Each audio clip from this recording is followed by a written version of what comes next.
Yananjana Shalakaya Chakshurunmilitam Yena Tasmai Shri Guruve Namaha. Shri Chaitanya Manobhishtam Stapitam Yena Bhutale Swayam Rupa Kadamayyam Dadati Swapadantikam Vandeham Shri Guru Shri Yuta Padakamalam Shri Gurum Vaishnavamsha Shri Rupam Sagrajatam Sahagana Raghunatham Vitam Tam Sajivam Sadvaitam Savadutam Parijana Sahitam Krishna Chaitanya Devam Shri Radha Krishna Padan Sahagana Lalita Shri Vishakam Vitamsha Nama Om Vishnu Padaya Krishna Prishtaya Bhutale Srimate Bhakti Vedanta Swamin Niti Namine Namaste Saraswate Deve Gauravani Pracharine Nirvishesha Shunyavadi Paschatya Deshatarine He Krishna Karuna Sindhu Deenabandhu Jagatpate Gopesha Gopika Kanta Radha Kanta Namastute Tapta Kanchana Gaurangi Radhe Vrindavaneshwari Rishabhanu Sute Devi Pranamami Hari Priye Vancha Kalpatarubhyasya Kripa Sindhubhya eva cha Patitanam Pavanebhyo Vaishnavebhyo Namo Namah Jai Shri Krishna Chaitanya Prabhu Nityananda Shri Advaita Gadadhar Shrivasadi Gaura Bhakta Vrinda Hare Krishna Krishna Krishna Hare Hare Hare Rama Rama Rama Hare Hare. Hare Krishna. So welcome to the Bhakti Tattva Viveka classes, deliberations on Shuddha Bhakti or pure devotional service. For some reasons, we have to shift the sessions from Friday, Saturday mornings to Sunday and Monday evenings because of some change in our schedule. So that's why now we'll be having these sessions every Sunday and Monday in the evening, 7:25 p.m. So we will continue our discussion on Bhakti Tattva Vivek, and we took a long detour, and this detour has to be explained. Otherwise, we must have missed the link. So we discussed first the preface in one class, and then we began with the first chapter, the intrinsic nature of devotion. And the Mangalacharan we recited. Every time we recite the Mangalacharan, so we'll recite it now also.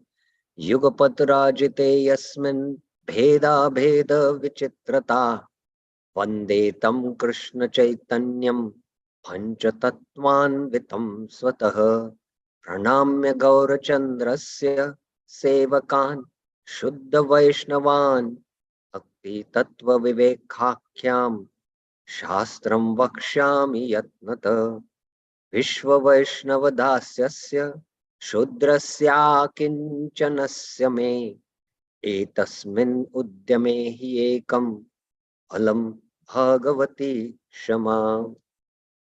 And then two topics in this essay. The title was Tasting and Preaching Pure Bhakti and the Harm of False Philosophies. This is what we discussed. And then we straight went to the third subtitle was Rupa Goswami's definition of pure bhakti. And Bhaktivinoda Thakur is going to go to that definition. But we went into actually the Rupa Goswami's definition of pure devotional service from the Bhakti Rasamrita Sindhu with Jeev Goswami, Vishnu Chakra Thakur, and Prabhupada's Nectar of Devotion summary study. We elaborately discussed this for 3 classes. Anya Bilashita Shunyam Gyan Karmadhyanavritam Anukulena Krishnanu Sheelanam Bhaktiruttama. The Mukhya Lakshan, Gauna Lakshan, and then Anusheelanam, Sheel, Pravritatmika, Nivritatmika, and then Cheshta Rupa and Bhava Rupa Anusheelanam. And then we went to Krishna Anusheelanam. What is the meaning of Krishna? Krishna means Krishna, all the avatars, persons related to Krishna. And then Anukulena, we pleasing for Krishna or pleasing to Krishna. We discussed this. And then some objections in the Anya Abhilashita Shunyam and Jnana Karma Dhyanavritam, the 2 Tatastha Lakshans. So this also we saw quite in detail. And then we did this exercise also, Karma Avran. And then we saw scriptural quotations for this pure devotion service definition and other quotations from the Bhagavatam. And then we came to this important topic, are we practicing Ananya Bhakti as per Rupa Goswami's definition? So we saw even in the Mukhya Lakshan, it has to be continuous service. We gave again references from the Bhagavatam, from the Gita, many verses. And then we again went to this famous verse, Ahetuki Apratihata, it should be unbroken. And then Prabhupada himself speaks about when does pure devotion service begin? On the Brahma Bhuta stage, Brahman realization, then pure devotional service begins. Prabhupada, many of his lectures he speaks, but I quoted one. And then what is this Purna Shraddha, complete faith? Shastriya Shraddha, Goswami literatures, and the little Shraddha which we have, where coming in the association of devotees and hearing about Krishna.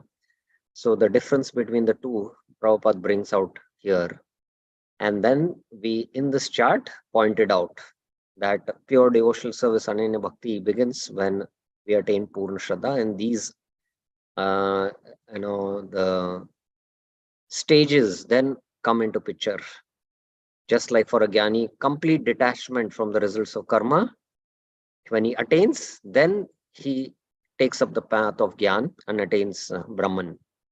So this we established from Prabhupada's lecture.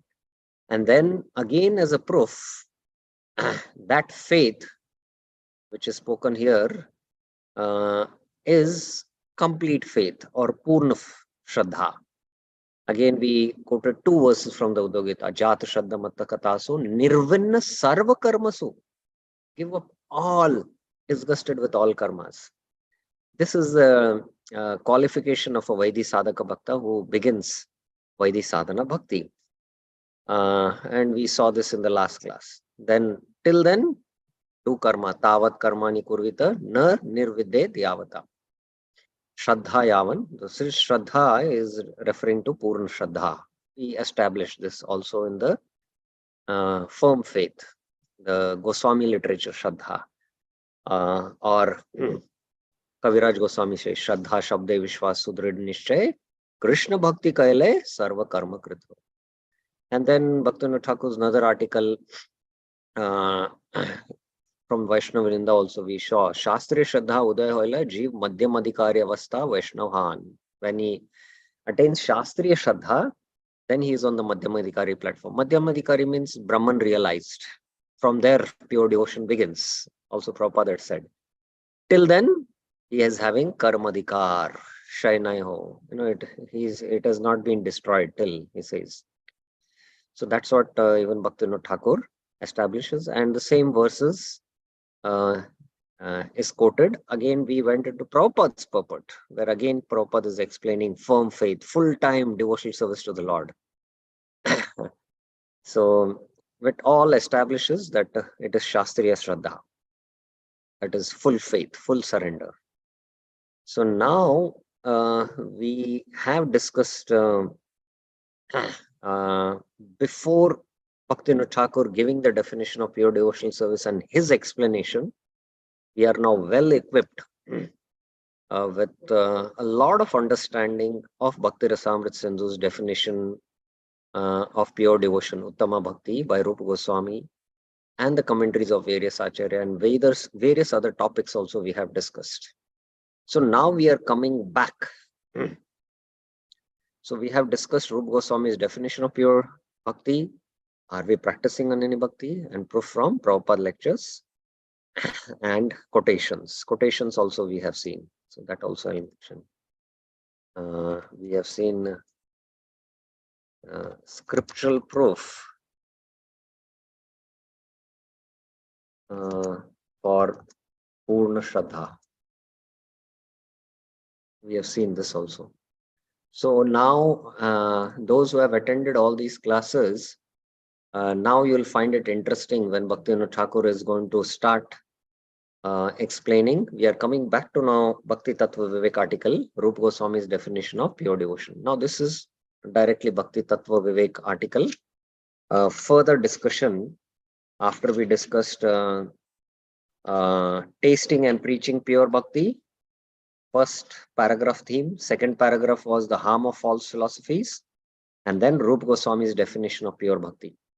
So now Bhaktivinoda Thakur quotes this verse of pure devotion. Anya bilashita shunyam jnana karmadya navritam anukulena krishnanu shilanam bhaktiruttama. So this we have already seen. Now, are there any questions before we begin now the actual article by Bhaktivinoda Thakur or his explanation of this definition of pure devotional service? Are there any questions with respect to the discussion happening now or in the previous class, anything which was not discussed? Some devotees had put up a question in the WhatsApp group. If they can ask now also, it is okay, because it is better when the discussion is happening. That time we can we can speak for the benefit of others also. Any questions up till now? Any questions, any clarifications?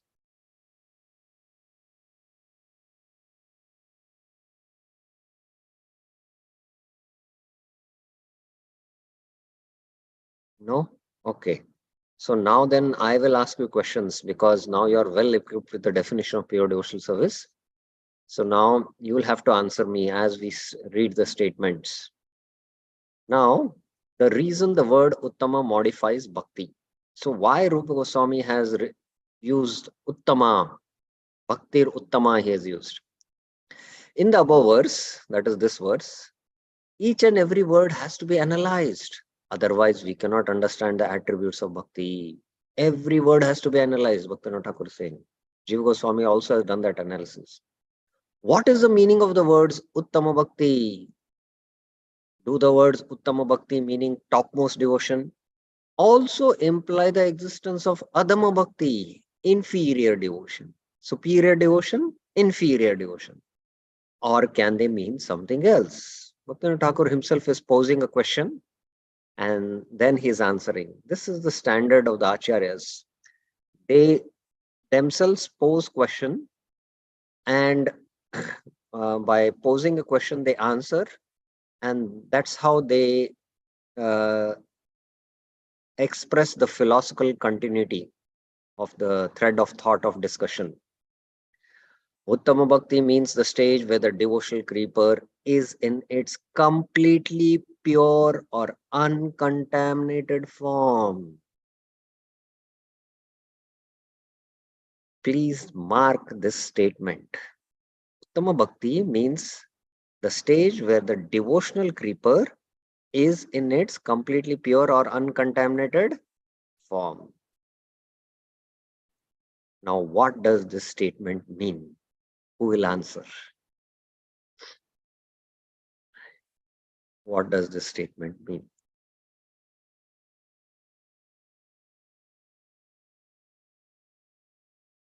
Who will answer? One hand is raised, two hands are raised. Okay, we will ask both of them. Radha Rohini Priya Mataji? Yes.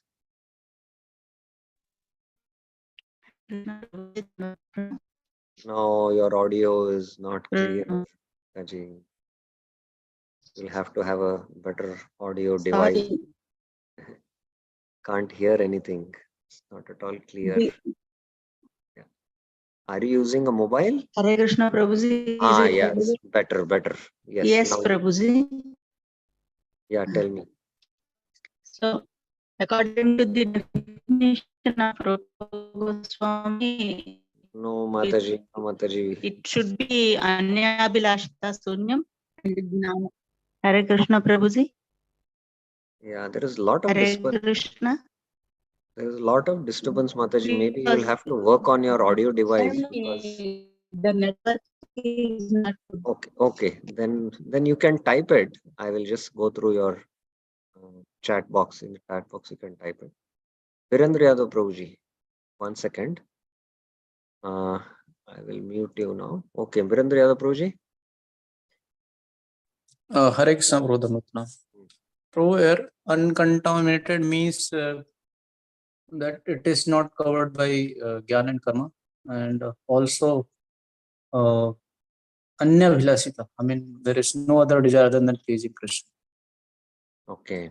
So devotional creeper is the creeper, the Bhakti Lata is completely pure and uncontaminated.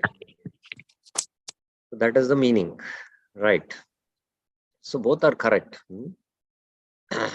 Although we might come in touch with a pure devotee, and because of that pure devotee's association, we get the faith of bhakti because of that pure devotee's association. But our heart might not be pure because there are anyabhilashas. There might be anyabhilashas, or there might be because of our swabhava. There is inclination to do activities, so there might be karma avaran happening. So we have got the pure faith of Bhakti Lata, but now it is covered by because of our conditioning, it is covered. So as we practice more and more the angas of bhakti and whatever nature we have, we do activities, karma, and then try to offer it to Krishna. And at a point when we come to Purna Shraddha, Nirvinna Sarva Karmasu, that time the devotional creeper is in its pure, uncontaminated form. So this is how we have to understand.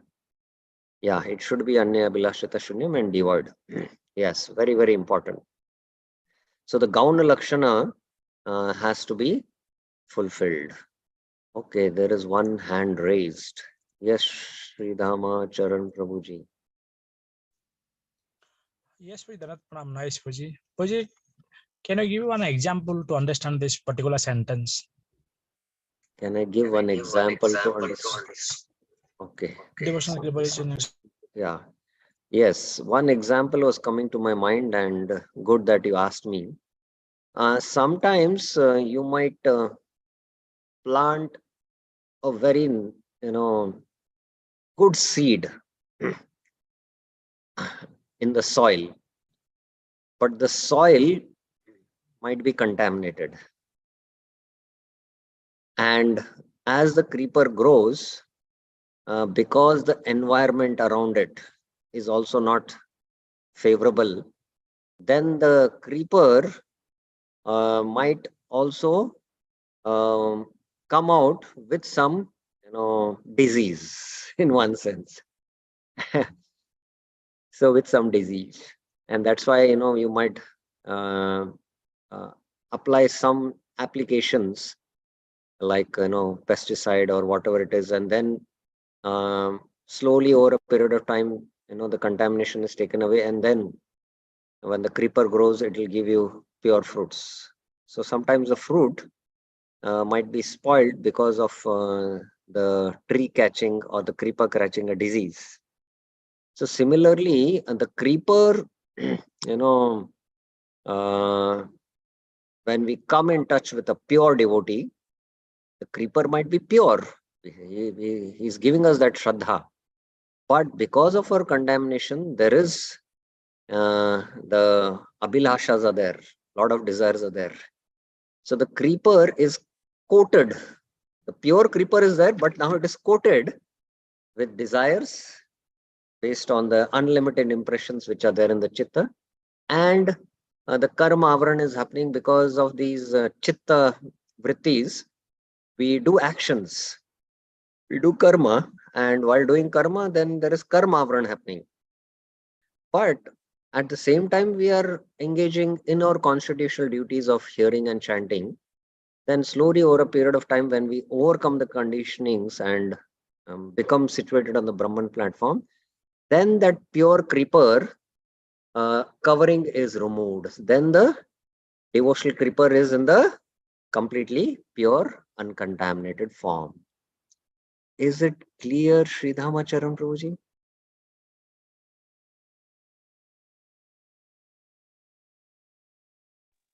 Nice, clear. Thank you. Okay. Now, for example, Bhaktivinoda Thakur is giving an example. Uncontaminated water means pure water. Meaning that in this water, there is no color, smell, or adulteration of any kind caused by addition of another substance. Otherwise, there can be some disturbances. So, uncontaminated water. So, Bhaktivinoda Thakur is giving one example. I gave the example of a seed creeper which is growing, the pure seed, and then how it can get contaminated because of the external environment. So, water also is another example. Water which is coming from the Himalayas, flowing down, is pure mineral water. But when it comes in the city and goes through all the pollution and all the contaminations, then that pure water gets adulterated. And then you'll have to go through a process of filtration to again get the pure water, something like that. Thus, Uttama Bhakti means pure bhakti. See how Bhaktivinoda Thakur is very clearly explaining. Uttama Bhakti means pure bhakti beyond the gunas, nirgun bhakti, unmixed with other elements. Uttama Bhakti refers to the devotion that is devoid of any contamination, adulteration, or attachment to material possessions, and that is performed in an exclusive manner. It is also called by such names as Nirmal, Nirguna, Amishra, Kevala, and Akinchana. So I already had explained this. So these are the other names. Shuddha Bhakti is also one name. Any other name? Ananya is also one name in the Gita. In the Gita, Krishna calls it Ananya Bhakti. By these adjectives, all other elements are excluded. When other elements are excluded, it is pure in nature. When the word bhakti is used, it should be understood that these adjectives accompanied. So bhakti means pure bhakti. So that's what, it has these adjectives, Uttama Bhakti. Then, has Srila Rupa Goswami, the Acharya of the profound science of devotional mellows Bhakti Ras, employed the qualifying adjective Uttama for no reason? So bhakti means pure bhakti, then why he has said Uttama Bhakti then? For no reason he has used this word. He's a very grave Acharya. Why has he used Uttama Bhakti? No. Just as when desiring to drink water, people generally ask, is this water contaminated, uncontaminated? Is this pure water? Similarly, in order to describe the attributes of Uttama Bhakti, our perceptors considered it necessary to indicate that people mostly practice Mishra Bhakti, mixed devotion. So that is why Rupa Goswami is clear and he has added the adjective Uttama Bhakti. Because people mostly practice Mishra Bhakti. In reality, Rupa Goswami is aiming to describe the attributes of Keval Bhakti, exclusive devotion. Chala Bhakti, pretentious devotion. Pratibimba Bhakti, a reflection of devotion. Chaya Bhakti, a shadow of devotion. Karma Mishra Bhakti, devotion mixed with fruitive action. Jnana Mishra Bhakti, devotion mixed with impersonal knowledge. And so on are not Shuddha Bhakti. So Mishra Bhakti and Shuddha Bhakti are two different things. Rupa Goswami is defining a Mishra Bhakti or pure Bhakti or Shuddha Bhakti. They will be examined in the sequence later on. So don't worry about all these different types of devotion, mixed devotions, because later on in chapter 2, Bhaktivinoda Thakur is going to speak about it, and that time we will take up this topic, that too briefly, uh, in chapter 2 of Bhakti Tattva Viveka. So this will be examined later on, he says. What are the intrinsic characteristics, attributes of Bhakti, Swarupa Lakshan? So we had studied the Swarupa Lakshan while studying the Bhakti Rasamrita Sindhu. So who will answer what are the Swarupa Lakshan or the intrinsic characteristics of pure devotion? Who will answer this?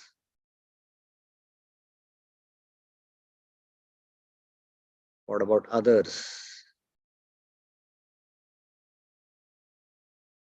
Yes, Mataji. Prabhuji.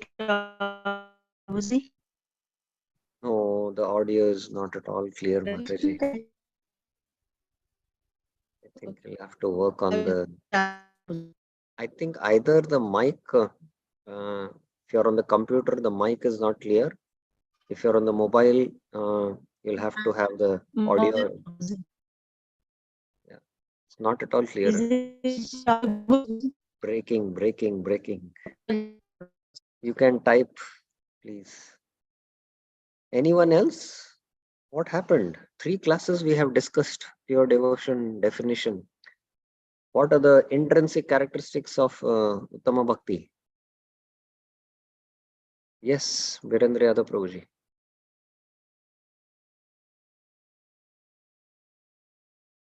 I've unmuted you. Hare Krishna Prabhupada. Yes. So it is Anukulen Krishnanushitanam. Yes. Anukulena is one, and then Krishnanushilanam is the second. Yeah, Mataji also has answered correctly. So now Bhaktivinoda Thakur is going to touch briefly upon it, but we have exhaustively discussed this. So Anukulena Krishnanushilanam, not Anya Bilashita and Dhyan Karma. They are Tatastha Lakshan. Please remember that. Intrinsic means Swarup Lakshan or Mukhya Lakshan. To answer this question, it is said Bhakti is Anukulena Krishnanu Shilanam, the cultivation of activities that are meant exclusively for the pleasure of Sri Krishna. In his Durgama Sangamani commentary on Bhakti Rasamrita Sindhu, Srila Jiva Goswami has explained that the word Anushilam has 2 meanings. So Durgama Sangamani Tika. Durgama means that which is difficult. Sangamani means resolving. So Jiva Goswami's commentary is called as resolving the difficult. So Bhakti Rasamrita Sindhu is a very deep subject. And just by reading the verses of Rupa Goswami in the Bhakti Rasamrita Sindhu, we can never enter into the mysteries of understanding those verses. A commentary is required. And Jiva Goswami himself was assisting Rupa Goswami while Rupa Goswami was composing Bhakti Rasamrita Sindhu. He was his editor.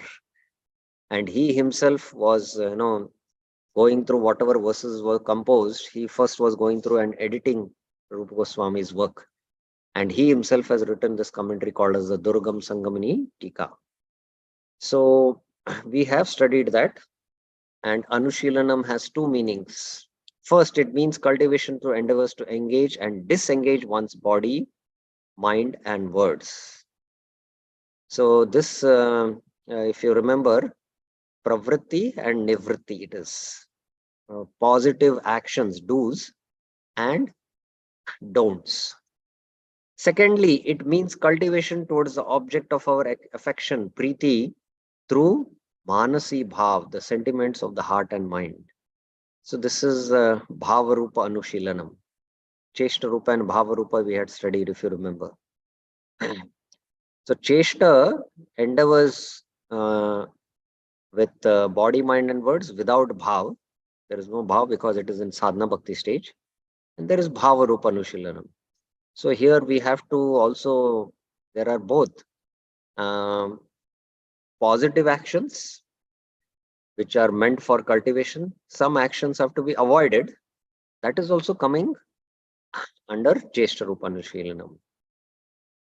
Although Anushilanam is of two types, the cultivation through Manasi Bhav is included within cultivation by Cheshta, one's activities. Please little carefully hear the statement and reflect upon it. Hence, one's activities or endeavors, Cheshta, and one's internal sentiments, Bhava, are mutually interdependent. And in the end, it is the Cheshta that are concluded to be the sole characteristic of cultivation. So sometimes it is difficult to understand the statement of the Acharyas. Although Anushilanam is of two types, Cheshta and Bhava, the cultivation through Manasi Bhav is included within cultivation by Cheshta, one's activities. This is what Bhaktivinoda Thakur is saying. And further he says, hence one's activities or Cheshta and one's internal sentiments, Bhava, are mutually interdependent. And in the end, it is Cheshta that are concluded to be the sole characteristic of cultivation. So in the end, it is only Cheshta, he says. So what does this statement, these two statements mean? Anyone would like to share their thoughts? First, take a deep breath and try to think about it, and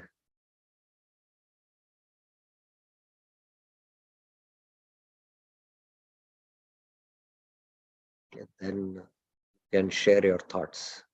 I would like that devotees share their thoughts and try to get a little understanding of what Bhaktivinoda Thakur is trying to say. One hand has been raised.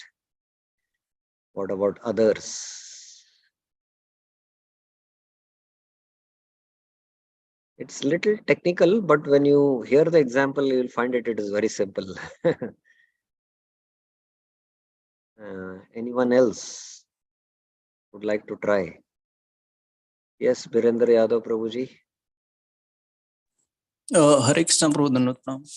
Prabhu, it seems that finally activities are the basic, I mean, it is the essential part, and active and bhava behind activity that becomes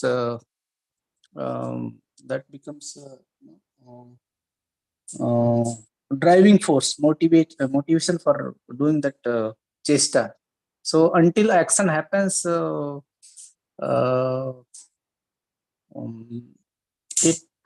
cannot be called devotional service. I understand. Activity has to be there, and behind activity, bhava is there. No, not that's not the understanding. Okay. That's not. Anyone else would like to try?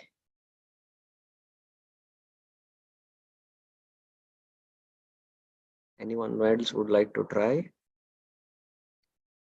Okay, I'll explain. Yeah, Sridhama Charan Prabhuji. Yes, one more let us hear. Yes, Sridhama Charan Prabhuji. Hare Krishna. Puja, I will try whether the answer will be wrong. Yes. You can always share your thoughts. Yes. Puja, I think the Paramahansa, those are, in the those are, that means as here mentioned, Anushilanam, two types, Cheshta Rup and Bhava Rup. Correct.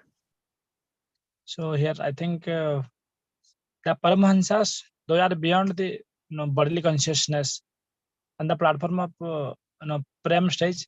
For them, this Cheshta, sorry, Manasi Bhava is applicable. Yes, that is already we have said. Bhava Rupanushilam is those who have attained Bhava. Yes. Continue. It's become too complicated. Yes. Okay. I think that one should desire to perform, then it should be implemented through activities. It should be unavailable. No. Okay, I'll explain what this statement of Bhaktivinoda Thakur means. Something Okay. Now, basically, what Bhaktivinoda Thakur is saying that in the end, ultimately, it is chesta, which is the sole characteristic of cultivation. Ultimately, now a pure devotee does actions, and those actions are because out of love he does. Ultimately, inside there is love, and that love is manifesting in the form of actions. He's also doing actions. All those actions are out of love. So those actions are there. That actions are what? Chesta. But that chesta is happening because of the internal bhava within. So chesta and bhava are what? Mutually interdependent. That's what he's saying. Whereas a sadhaka, he is doing chesta. Why? Because, the scriptures are saying. Because he is guided by rules and regulations. He doesn't have bhav. By doing those external activities of bhakti, internally, what is happening? The external activities will internally, cleanse the heart, and later on the bhav will develop. But the external has an effect on the internal for the sadhaka who is doing Cheshtropanushilam. Whereas for a bhava bhakta, there is bhava because of the internal bhav, it is externally represented as chesta. Both are doing chesta, but there is difference between the two. Because ultimately in the end, there is chesta happening. But one is impelled because of the bhava, and other is impelled because of the endeavors are done, actions are done because of scriptural injunctions. To give some examples, I'll give 3 examples to understand this. First example is of a new bhakta who has joined the temple, and he is attracted to the deities, is attracted to the temple, and he wants to full time come and join the ashram. So he's been told, oh, morning you have to get up for Mangalarti and come for Mangalarti, attend the program. You have to mark your attendance, and then you have to chant your rounds, attend the Guru Puja, attend the Bhagavatam class, attendance is there. So he every day gets up, and morning, the temple commander has to wake him up. So he is doing actions, but all are because of the rules and regulations. Whereas an advanced devotee, whole night he's, absorbed in, Krishna consciousness, and is waiting when till Mangalarti. Morning I'll go and I'll sing the Mangalarti and dance in the Mangalarti. And he is running to the temple out of the internal emotions, bhava, to have darshan of the Lord. But the new bhakta is also running to the temple before the shank is blown so that he can first mark his attendance. So both are doing chesta, running before the shanka is blown. Both are running, both are chestas, but there is a difference. So ultimately, it is in the end, it is chesta only, the sole characteristic, But in bhava, the internal sentiments are there, which are mutually interdependent. Another example, continuing with the same example, is when the altar opens, a new bhakta, the rule is, Bhakti Rasamrita Sindhu says that we should offer dandavats. So he offers dandavats, and this is to make him humble slowly, because that external activity of offering the body, bowing down, will eventually internally have an effect that the soul also, the heart will become humble over a period of time. But a bhava bhakta, having the darshan when the altar opens, he also collapses out of ecstasy, having the darshan of the Lord. So he just doesn't offer dandavats because of a rule. So both are doing actions of offering dandavats. Both there is chesta, but there is bhav the internal emotions are causing the external actions. So this is another example. And once a very elevated sannyasi uh, was visiting another temple, and from abroad he was carrying beautiful pictures of Radha and Krishna to be put in the temple hall, and he himself was carrying that.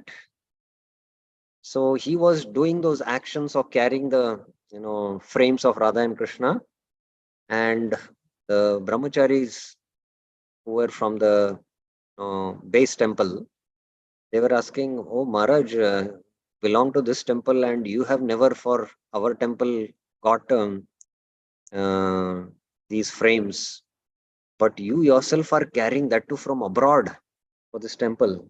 That was for the Calcutta temple, actually. So the sannyasi replied, "Calcutta temple is very special because it is Prabhupada's temple." So he was so much impelled for the love for Prabhupada that he himself was carrying those frames because of the internal love what he had. So ultimately, it is cheshta only, which is the sole characteristic of cultivation. That is what here Bhaktivinoda Thakur is trying to explain. Is it clear or no? Or do you have any questions on this?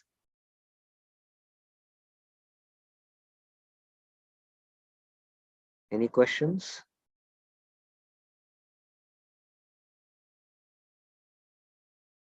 Okay, fine.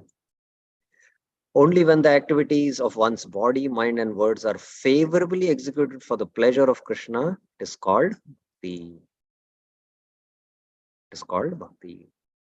The demons, Kamsa and Shishupal, were always endeavoring towards Krishna with body, mind, and words, but their endeavors will not be accepted as bhakti because such endeavors were unfavorable to Krishna's pleasure.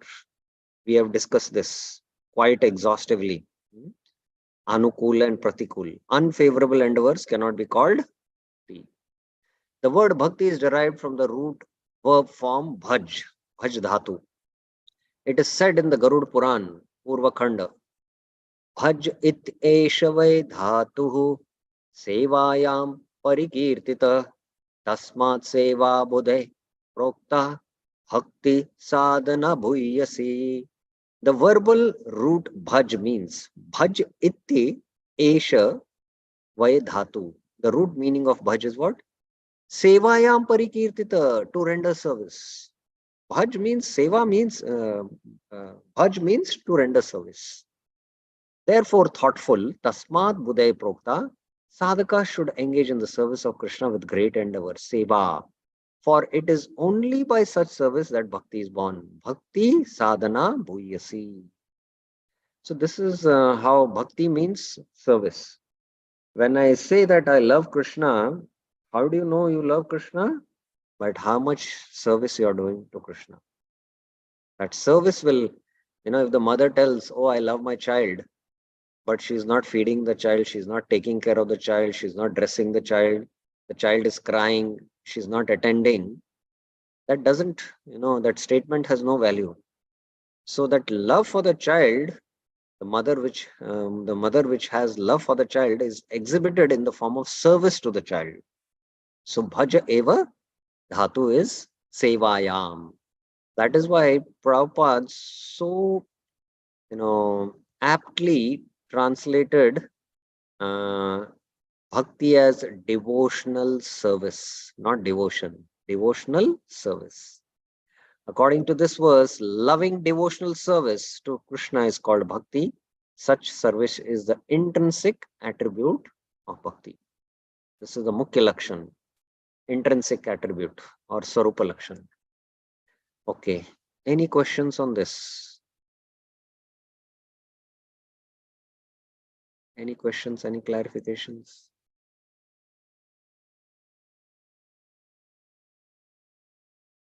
Shri Damacharan Prabhuji. Yes, Prabhuji.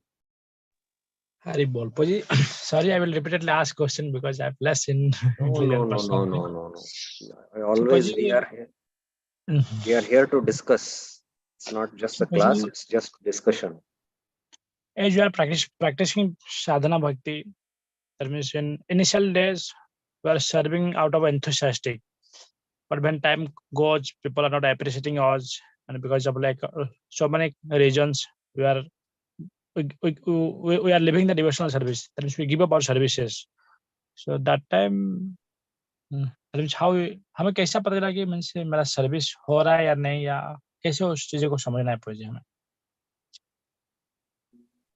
My question is पूजी, question clear पूजी. I'm not clear with your question exactly. यहाँ पर जैसे हम लोग devotional No, you'll have service. to tell me in little English so that I can clearly Yeah. understand. Okay, Boji. So you are hearing from this particular verse from Garuda Puran. Service means devotional. We are devotional service. So here my question is, initially when people are connected to devotional service, devotion, they are rendering services, and when time goes, because of lack of no knowledge about the power of devotional service, or if people are not getting encouragement, appreciation from devotee association, they are give up devotional service. So my question is, Puji, how we can understand that means how we can understand this situation? Okay, see, firstly, we have to understand that in the beginning of our spiritual life, why do we render service?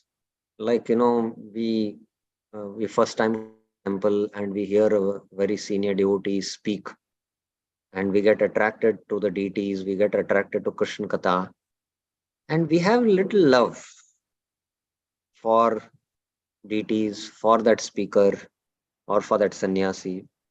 And how is that love expressed? In the form of service. And we relish also the bhakti ras. We relish in the beginning stages, if you remember. But over the period of time, if we don't perform the angas of sadhana bhakti very meticulously, and if we commit offenses to the Vaishnavas, if we commit offenses to the holy name in the form of Nam, then we don't taste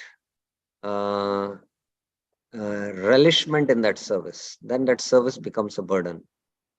So Srila Jiva Goswami explains that how do we understand whether we are performing our devotional service by the bliss what we are attaining in that service. If we are not attaining taste in our chanting, taste in serving the Vaishnavas, and that must be because of offenses. So one has to carefully evaluate and carefully check himself whether am I understanding clearly what bhakti means, and the Abhideya Tattva has to be understood. And only when the Abhideya Tattva is understood and executed accordingly, then you will get the prayojan first. And while executing devotional limbs, one should be careful about offenses. So what are the aparadhs, whether it is Vaishnava aparadh or Nam aparadh? And then whether I'm avoiding, what is the reason why I'm not making progress? Why my appreciation for devotees, for devotional service, for deities, for Vaishnavas, if it is coming down, then definitely there is some problem internally going within us. So we'll have to evaluate, and then we'll have to seek the shelter of senior Vaishnavas, senior guidance, and then rectify these things. That is the reason. Is it clear, Prabhuji?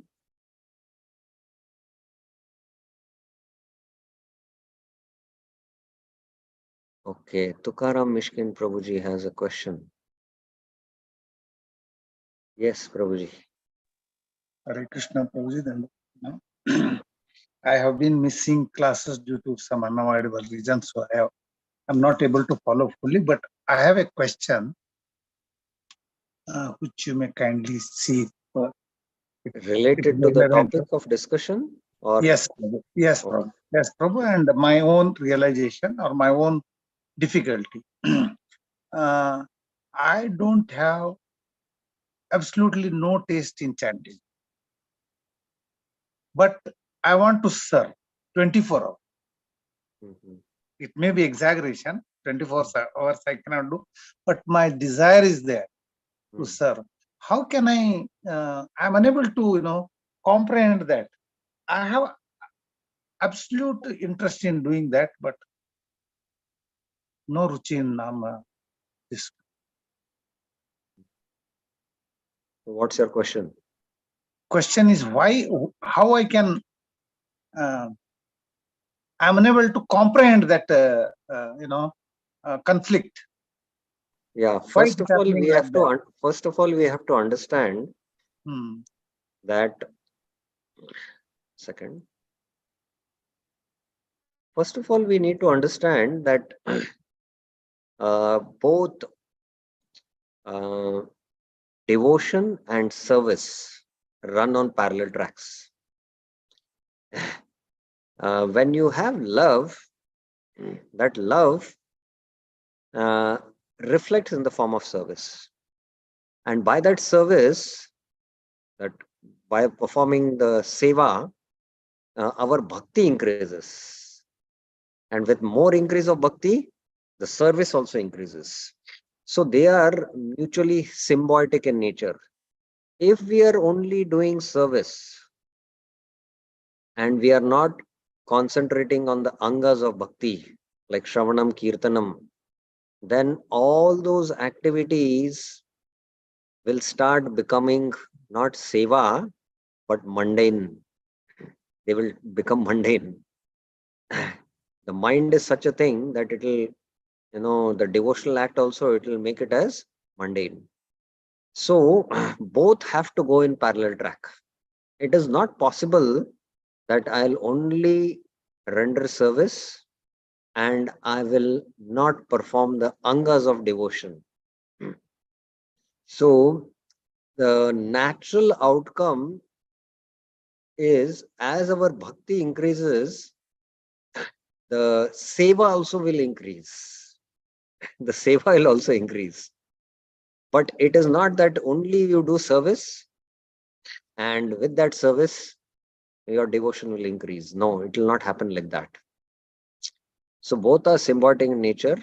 The more one practices bhakti, the more he will be performing services. If you're only performing services and neglecting the main limbs of devotion, especially the chanting of the holy names, then over a period of time, that service will become a burden or it will turn into mundane. So that we have to be careful, and that's why we'll have to work on it. Okay. Is it clear, Tukaram Mishkin Prabhuji? Right, Prabhu. Thank you. Thank you. I am also just a clarification. I have association. I try to associate. I don't read books, but I listen lectures. Okay. I attend temple programs. I'm doing DT worship at home as well. Beyond that, I am not doing anything. I mean, I don't have taste in the nama. That is my problem. Yeah, that is everyone's problem, not your problem. I really don't know. I really don't know. I know only about me. How can I tell about others? At least even I also don't have taste. Don't worry. No. Please don't Okay. say like that. Yeah, Okay, yeah. thank you. Thank you. I will So, try to. I understood your yes. explanation. I will Yeah. try to. Practicing the angas of bhakti is important. Hmm. And as we practice bhakti, Hmm. then the seva will naturally come out. It is a very simple thing. The more you have love for someone, the Hmm. more you will perform service for that person. Right. So it is reciprocatory. So you'll have to work even if you don't have taste for studying Shastra, but if you have taste for hearing, that is also sufficient. So, but definitely for chanting, we have to work on it because we have to make chanting our most prime important activity. And that we'll have to work on it. And we'll have to regularly attend japa seminars and hear more about the glories of the holy name. On a regular basis, you have to hear the glories of the holy name. where we are inspired to chant attentively. The reason why we don't get taste in chanting is because our consciousness is absorbed in so many other things and the mind wanders here and there, and we are not able to relish Namras. With Namras, automatically we'll start doing Nam Seva in the form of preaching also, or any other devotional activity. Okay, Birendra Yadav Prabhuji, you have a question? I'll take this last question. Hare Krishna Prabhu Dandavat Pranam. So Prabhu, the verse you show in this Garud Puran verse, Bhajite Svai Dhatu. So in this object of seva is not shown. I mean, Pardon? in this verse, Prabhu, Bhajite Svai Dhatu Sevayam Parikirtita. In this verse, Prabhu, object of worship, I mean, object of service is not mentioned. I mean, Yeah, here it is just referring to, this particular verse is referring to the root meaning of bhaj. And bhakti is mentioned. Bhakti means, bhakti means service to Krishna. Bhakti right. cannot refer to service to any. And maybe the previous verses, the flow of thought must be there. So that's why the acharyas have translated, sadhaka should engage in the service of Sri Krishna, it's mentioned. Right. Going to the root of the word of the meaning bhaj. That's why it is mentioned in this verse. And there might be the flow of verses, and that's why acharyas know that, and that's why in the translation it has come, sadhaka should engage in the service of Sri Krishna. Bhakti means, Prabhupada is to say, not to bhakti to Durga, bhakti to Shiva.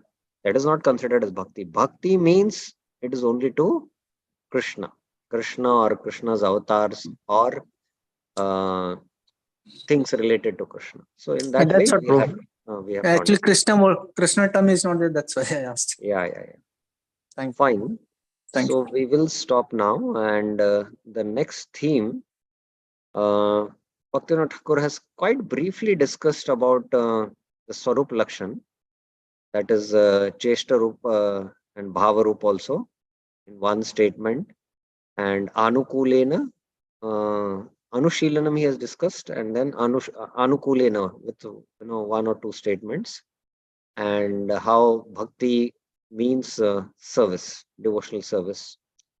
So he concludes here. Now Krishna, Bhaktivinoda Thakur exhaustively discusses how the object of bhakti is Bhagwan, not Brahman or Paramatma. So this is a quite elaborate discussion here in Bhakti Tattva Vivek, because in Rupa Goswami's statement it is very clear, Krishna Anushilanam. But in other definitions, it might not clearly come out. So that is why here he exhaustively discusses how the object of bhakti is Bhagwan and not Brahman and Paramatma. So this we will take up in the tomorrow's class. So thank you very much. Srila Prabhupada ki Jai, Srila Bhaktivinoda Thakur ki Jai, Shri Bhakti Tattva Vivek ki Jai. Hare Krishna.